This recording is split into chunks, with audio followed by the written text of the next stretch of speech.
Shalom, salam berkat dari kami untuk pendengar sekalian. Saat ini pendengar akan diberkati dengan program Hari Ini Harinya Tuhan bagian yang ke-8. Sebuah program rohani tentang doktrin Alkitab yang menolong kita untuk semakin tertanam dalam kebenaran firman dan bertumbuh dalam kemuliaan. Bersama hambanya, Pendeta Gilbert Lumwendong, STH. Banyak orang merasa doktrin Alkitab sebagai sesuatu yang membingungkan. Tetapi tahukah saudara bahwa doktrin Alkitab intinya adalah memahami Alkitab dengan benar, dengan pemahaman yang sistematis, sehingga kita terus dapat tertanam di dalam kebenaran firman, sehingga kita terus bertumbuh di dalam kemuliaan Allah. Buka hati saudara sekalian untuk menerima berkat-berkat firman-Nya hari ini. Alkitab adalah buku yang dahsyat, haleluya. Karena kalau kita pelajari dalam Alkitab yang adalah firman Tuhan, maka di dalamnya ada jawaban, di dalamnya ada tuntunan, di dalamnya ada hikmat, bahkan di dalamnya ada juga rahasia untuk memiliki kehidupan yang berkelimpahan. Karena selalu saya katakan bahwa orang yang paling bodoh adalah orang yang sudah bertobat namun tidak suka baca Alkitab. Nah, saudaraku yang kasih dalam Tuhan, kenapa saya katakan orang yang paling bodoh adalah orang yang sudah bertobat namun tidak suka baca Alkitab? Karena perhatikan baik, setan itu paling benci dengan orang yang rajin baca Alkitab. Nah, pertanyaannya kenapa? Karena orang-orang yang rajin baca Alkitab akan hidup dalam kemuliaan dan kuasa Allah yang dahsyat. Karena itu, saudara, kalau saudara perhatikan, jika setan tidak berhasil mencegah orang untuk bertobat, maka setan itu akan mencegah orang untuk tidak baca Alkitab. Artinya boleh saja dia masuk gereja, boleh saja dia bertobat, tapi dia tidak akan berjalan dalam kemuliaan Tuhan. Kenapa? Karena dia tidak hidup dalam firman Tuhan.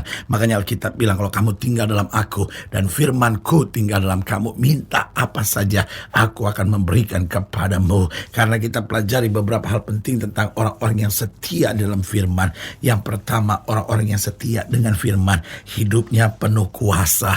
Oh, saudaraku yang kasih dalam Tuhan, kuasa datang bukan sekedar karena kita mengenal Tuhan dengan betul, tetapi kuasa itu datang karena kita menyimpan janji-janji Allah, kita bertobat dari segala dosa, kita memiliki hati yang bersih, kita berjalan dalam kesucian. Dan Alkitab berkata, bagaimanakah seorang dapat mempertahankan kelakuan yang bersih, yaitu dengan menjaganya sesuai dengan firman. Karena itu kuasa tidak bisa datang hanya sekedar karena kita aktif di gereja serta sibuk di dalam kegiatan-kegiatan pelayanan, tetapi kuasa itu turun ketika hidup kita bergaul dengan firman.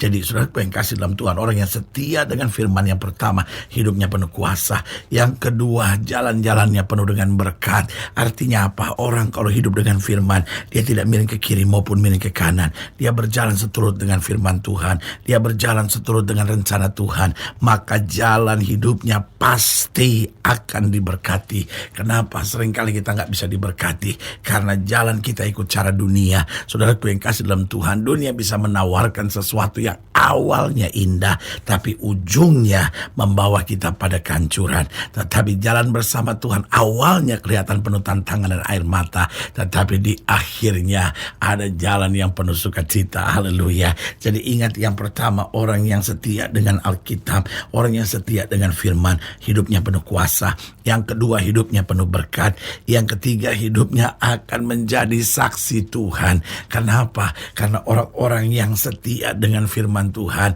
pasti ada perubahan nyata dalam hidupnya. Dari seorang yang kasar menjadi seorang yang lemah lembut. Dari seorang yang kepala batu menjadi seorang yang penuh kasih. Dari seorang yang egois dan mementingkan diri sendiri menjadi orang yang peduli dengan orang lain. Dan semua perubahan ini membuat orang akan memandangnya dan berkata, sungguh kuasa firman Tuhan telah merubah hidupnya. Karena orang-orang yang setia dengan firman, yang pertama hidupnya penuh kuasa, yang kedua jalan-jalannya penuh dengan berkat, yang ketiga hidupnya akan menjadi saksi bagi banyak orang, dan yang keempat, yang terakhir saya pelajari, seorang yang setia dengan Alkitab, seorang yang setia dengan firman Tuhan, maka hidupnya akan luar biasa. Apa artinya luar biasa? Artinya begini, hidupnya dahsyat, hidupnya penuh dengan mujizat. Saya ambil contoh sederhana. Alkitab bicara tentang Petrus. Ketika Yesus bilang sama dia, Petrus, tebarkan jalamu di sebelah kanan perahu. Petrus bilang, Guru, sepanjang malam aku tangkap ikan, tapi karena engkau menyuruhnya. Kenapa Petrus bisa punya iman sedahsyat itu?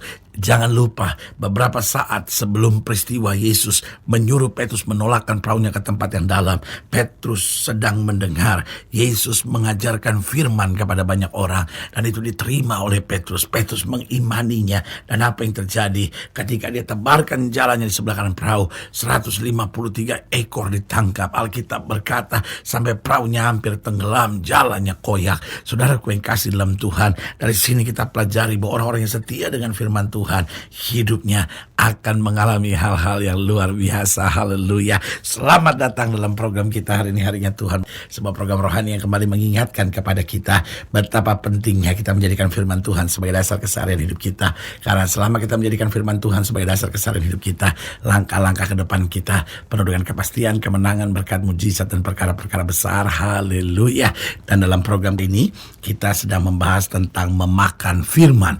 Mungkin sebagian kita berkata, aduh, apa maknanya ini? Selama ini yang saya dengar kita harus membaca firman, kita harus hidup dalam firman, tetapi saya belum pernah dengar ini bagaimana orang harus memakan firman. Nah, ini yang kita akan pelajari hari ini dalam pembahasan kita di program ini, dalam pembahasan kita tentang memakan firman, yang kita sama-sama mau belajar dari Yesaya pasal 2, Yesaya pasal 2 mulai dari ayat yang ke-8 sampai Yesaya pasal 3 ayatnya yang ketiga. Yesaya pasal 2 ayat yang ke-8 terus akan kita pelajari sampai Yesaya pasal 3 ayatnya yang ketiga. Demikian firman Tuhan.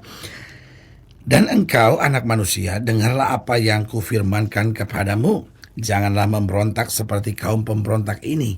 Ngangakanlah mulutmu dan makanlah apa yang akan kuberikan kepadamu. Aku melihat sesungguhnya ada tangan yang terulur kepadaku, dan sungguh dipegangnya sebuah gulungan kitab, lalu dibentangkannya di hadapanku. Gulungan kitab itu ditulisi timbal balik, dan di sana tertulis nyanyian-nyanyian ratapan, keluh kesah dan rintihan. Firman-Nya kepadaku, hai anak manusia, makanlah apa yang kau lihat di sini. Makanlah gulungan kitab ini, dan pergilah berbicara kepada kaum Israel. Ayat yang kedua, maka kubukakanlah mulutku, dan diberikannya gulungan kitab itu kumakan. Ayat yang ketiga, lalu firman-Nya kepadaku, hai anak manusia, makanlah gulungan kitab yang kuberikan ini kepadamu, dan isilah perutmu dengan itu. Lalu aku memakannya, dan rasanya manis seperti madu dalam mulutku. Haleluya.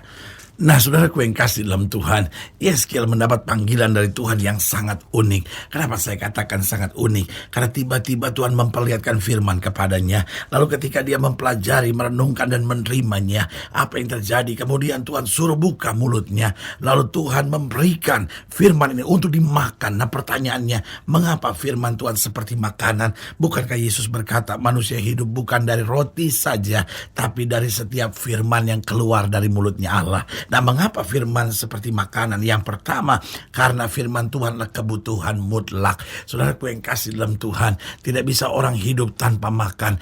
Orang hidup harus dengan makanan, dan makanan menentukan kualitas hidup manusia. Kalau makanan yang dia makan adalah makanan-makanan yang sehat, maka tubuhnya akan sehat. Tapi kalau makanan yang dia makan adalah makanan-makanan yang tidak baik, tidak sehat, maka tubuhnya pun akan mudah terserang penyakit. Jadi dari sini kita bisa melihat mengapa firman Tuhan diibaratkan di sini seperti makanan, karena firman Tuhan adalah kebutuhan mutlak. Orang-orang percaya yang tidak suka baca Alkitab akan menjadi orang-orang percaya yang menuju ke arah kematian rohani. Tetapi anak-anak Tuhan, orang-orang percaya yang bergaul dengan firman Tuhan yang sehat, firman Tuhan yang murni, maka imannya akan terus bertumbuh sehingga dia berjalan dalam kemuliaan Tuhan. Haleluya. Jadi ingat, firman Tuhan adalah kebutuhan mutlak. Yang kedua, karena firman Tuhan juga merupakan kebutuhan rutin, bukan hanya mutlak, tetapi rutin. Artinya apa? Kita bukan hanya perlu baca firman seminggu sekali, kita bukan hanya perlu baca firman ketika menjelang Natal dan sesudah Natal,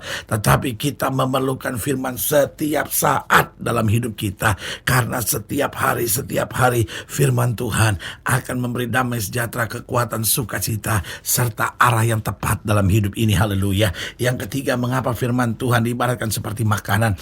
Karena firman Tuhan Tuhan mempengaruhi hari depan kita.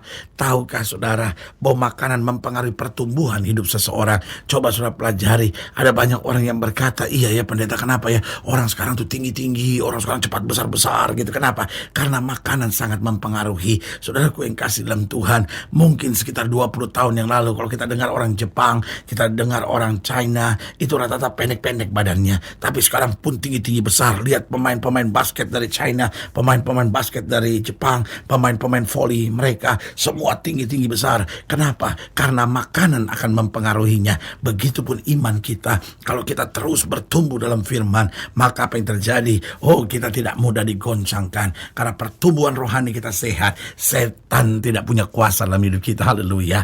Mengapa firman seperti makanan? Yang pertama, karena firman Tuhanlah kebutuhan mutlak.